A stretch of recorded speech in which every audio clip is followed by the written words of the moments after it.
అదే RTV app వార్తల్ని క్షణాల్లో చదివే అవకాశం ఉంటుంది. ఒక న్యూస్ పేపర్, ఒక టెలివిజన్ ఛానల్ మీ చేతుల్లో ఎప్పుడూ ఉంటాయి. కూటమి ప్రభుత్వం అధికారంలోకి వచ్చాక మొదటిసారి సమావేశాలు జరగబోతున్నాయి. ఇవాల్టి అసెంబ్లీ సమావేశాల్లో కర్నూలు జిల్లా అభివృద్ధి మీద ఉమ్మడి కర్నూలు జిల్లాకు సంబంధించిన ఎమ్మెల్యేలు ఏం అడగబోతున్నారు, ఉమ్మడి కర్నూలు జిల్లాకి ఏం కావాలనే అంశం మీద మాట్లాడడానికి కర్నూలు జిల్లా టీడీపీ జిల్లా అధ్యక్షుడు తిక్కారున్నారు. సార్ చెప్పండి, ఈరోజు ఉమ్మడి కర్నూలు జిల్లాలో అభివృద్ధి కోసం ఎలాంటి నిర్ణయాలు తీసుకున్నారు, మీ ఎమ్మెల్యేలు ఏం మాట్లాడబోతున్నారు? కర్నూలు ఉమ్మడి జిల్లాకు సంబంధించి మాకున్నటి ఏకైక వనరు వ్యవసాయము. ఈ వ్యవసాయం డెవలప్ కావాలి అంటే ఒకటి వేదవతి, రెండవది ఆర్డిఎస్, మూడవది గుండ్రేవల, నాలుగవది సిద్ధేశ్వరం. ఈ 4 ప్రాజెక్టులు చేసుకోగలిగితే కర్నూలు ఉమ్మడి జిల్లా సస్యశ్యామలం అవుతుంది. దీనికోసం చంద్రబాబు నాయుడు గారు అహర్నిశలు కష్టపడుతున్నారు.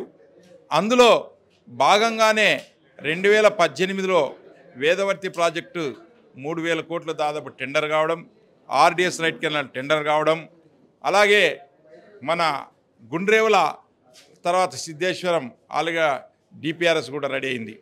నిన్నగాక మొన్న జరిగినటువంటి కర్నూలు జిల్లాకు సంబంధించినటువంటి దీనికి సంబంధించినటువంటి కలెక్టర్ గారితో ఈ విషయాలు మా ఎమ్మెల్యేలు, మంత్రులు గారు అందరూ కూడా చర్చించడం జరిగింది.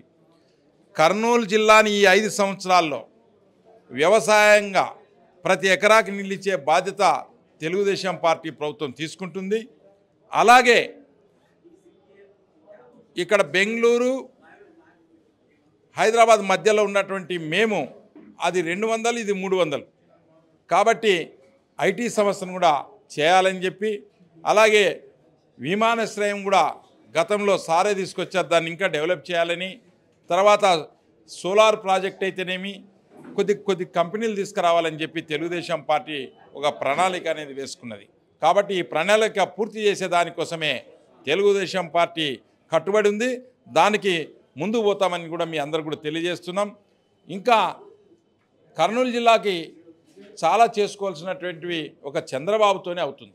మొన్న జడ్పీ సమావేశంలో ఎమ్మెల్యేలు, మంత్రులు కూడా కృష్ణా రివర్ బోర్డుకు సంబంధించి విశాఖపట్నం పెట్టినారు, లేక కర్నూలులో కావాలని ఒక ప్రతిపాదన చేయడం. దీనిపైన జిల్లా పార్టీ అధ్యక్షులుగా కానీ మీ పార్టీ ఎమ్మెల్యే డైరెక్షన్ చేశారా? ఖచ్చితంగా కృష్ణా ట్రిబ్యునల్ బోర్డు అనేది, కృష్ణా నది ఉన్నదే మా దగ్గర, అది ఖచ్చితంగా కర్నూలుకి ఉండాలి.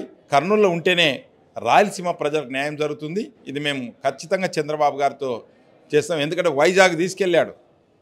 ప్రతిపక్షంలో ఉన్నప్పుడు జగన్మోహన్ రెడ్డి గారేమో కర్నూలులో ధర్నా చేశాడు, నీళ్లు కావాలి, జలాలు కావాలని. ఆయన సీఎం అయినాక ఇక్కడ ఉన్నటువంటి బోర్డుని తీసుకెళ్ళి విశాఖపట్నంలో పెట్టినాడు. ఎటువంటి పాలన చేశాడో అర్థమవుతుంది. కాబట్టి ఆయనకు ఈ 11 సీట్లు వచ్చాయి. మేము ఖచ్చితంగా కృష్ణా ట్రిబ్యునల్ బోర్డుని ఇక్కడ తీసుకొచ్చుకుంటే మాకు న్యాయం జరుగుతుంది. ఇంకో విషయం చూస్తే మనం ఒకవైపు హత్య రాజకీయాలు జరిగిపోతున్నాయి, రాష్ట్రంలో శాంతి భద్రతల సమస్య తలెత్తుతుంది. ఈరోజు జగన్మోహన్ రెడ్డి మొదటిసారిగా నల్ల కండువాలు వేసుకుని అసెంబ్లీకి వెళ్ళారు, రేపు ఢిల్లీలో కూడా ధర్నా చేయబోతున్నారు. దీని ఎట్లు? డ్రామా అంతా జగన్ నాటకం. రేపు జరగబోయే ఢిల్లీలో జరగబోయేదంతా జగన్ నాటకమే. 40 రోజుల్లో మేము ఏం చేస్తాము? ఇంకా మీరేసిన అధికారులే ఉన్నారు, మీ వాళ్ళే మమ్మల్ని చంపుతా ఉన్నారు, ఇంకా మీరు చేసినటువంటి ఉన్నారు. మాకే రక్షణ కావాలని చంద్రబాబు నాయుడుని మేము అడుగుతూ ఉంటే, మీరు పెట్టినటువంటి ఇంటెలిజెన్స్ల అధికారులు మా వాళ్ళకి రక్షణ అవసరం లేదు, గన్మెన్ల అవసరం లేదు, మా గన్మెన్లని తీసేసే అధికారులు ఇంకా మా దగ్గరే ఉంటే వాళ్ళు ఎవరో ఎక్కడున్నారో తెలుసుకోలేని పరిస్థితిలో మేము ఉన్నాం. ఇంకా ఏ అధికారి ఎక్కడున్నారో కూడా తెలీదు. మీరు అప్పుడే మమ్మల్ని చంపినారు, పొడిచినారు, ఏం అభివృద్ధి చేయలేదంటే ఎట్లయ్యా? ఇంకా బిల్లు కూడా పెట్టుకోలేదు ఇంకా. కాబట్టి చంద్రబాబు నాయుడు ఎక్కడ డెవలప్మెంట్ చేస్తాడో, చంద్రబాబు నాయుడు నమ్మి ఎక్కడ పెట్టుబడిదారులు వస్తారో, ఆ పెట్టుబడిదారులు వస్తే డెవలప్ అయిపోతుందని చెప్పి ఢిల్లీలో పోయి జగన్నాటకం ఆడితే, ఓహో ఏదో ఆంధ్రప్రదేశ్ అంతా రంకు గొడవలు ఉన్నాయి, అక్కడ సరైన వెదర్ లేదు, ఏది పారిశ్రామిక రంగంగా మనం ఎందుకు పోవాలి, మనం ఎందుకు అన్ని 100 కోట్లు పెట్టాలి అనేది రావాలనే ఉద్దేశంతో జగన్మోహన్ రెడ్డి కేవలం తను అభివృద్ధి చేయలేదు, ఇంకోరిని అభివృద్ధి చేయకూడదు అనేది ఒక స్కెచ్. ఆ స్కెచ్లో భాగమే ఇది స్క్రిప్ట్ అంతే. ఫైనల్గా ప్రతిపక్ష పార్టీ వైసీపీకి ఏం చెప్పదలుచు? ఫైనల్గా వైసీపీ పార్టీకి మేము చెప్పేది ఏమంటే, మీకు ప్రజలు మ్యాండేట్ ఇచ్చారు, ఇది క్లియర్. 11 సీట్లు వచ్చినాయి.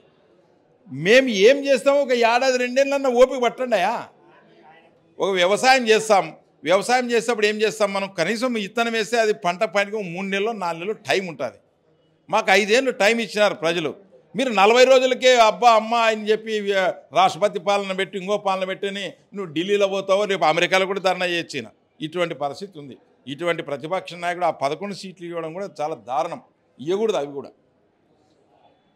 తిక్కారెడ్డి ఒకటే చెప్తున్నారు, ప్రతిపక్ష పార్టీ ఆవేశపడుతుంది, 40 రోజుల్లోనే ప్రభుత్వాన్ని ఇబ్బంది పెట్టడానికి రాష్ట్రపతి పాలన కావాలని కోరుతుంది. కేవలం అభివృద్ధి జరగబోతుంది, పరిశ్రమలు రాబోతున్నాయనే కుట్ర ఏదైతే జరుగుతుందో రాకుండా అడ్డుకునేటువంటి ప్రయత్నమే వైసీపీ పార్టీని చెప్పారు. వీడజిల్లి చంద్రశేఖర్తో హుస్సేన్ ఆర్టీవీ కర్నూలు. మరిన్ని వీడియోస్ కోసం ఛానల్ సబ్స్క్రైబ్ చేయండి, లేటెస్ట్ అప్డేట్స్ కోసం వాట్సాప్ ఛానల్ ఫాలో చేయండి అండ్ లింక్ డిస్క్రిప్షన్ లో ఉంది.